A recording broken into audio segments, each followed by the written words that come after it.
What if I told you that even after a unanimous Supreme Court decision, some justices are already calling for the court's biggest Second Amendment ruling to be thrown out?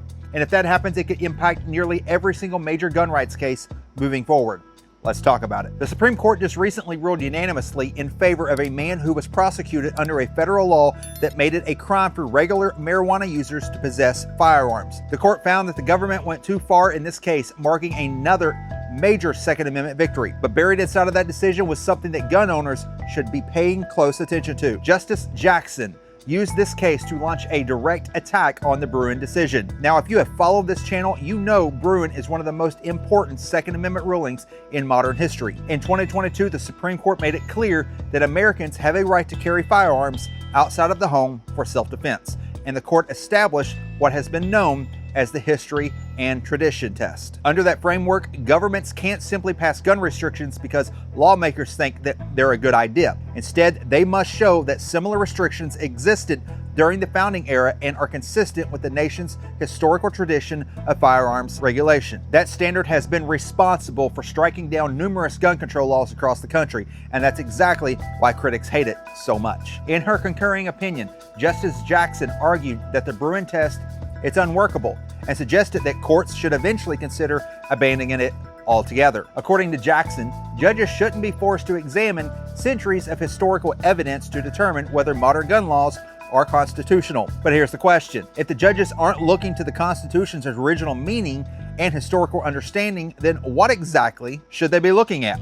The back of a cereal box or something? Because the entire purpose of constitutional rights is to prevent the governments from redefining them whenever political winds change. The First Amendment isn't judged by modern polling data. The Fourth Amendment isn't judged by whether a judge personally thinks that privacy protections are convenient. So why should the Second Amendment be treated any differently? The reality is that Bruen forced courts to stop asking whether they like a gun law and started asking whether the Constitution allows it.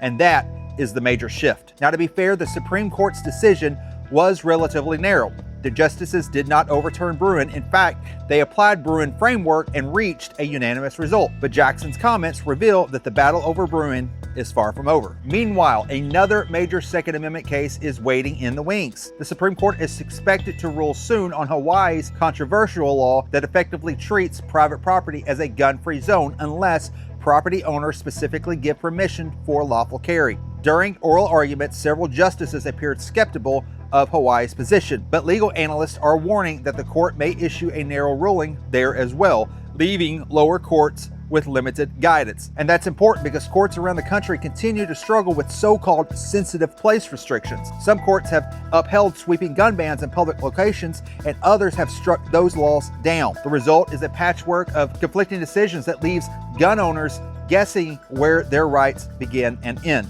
For now, Bruen remains the law of the land, thankfully.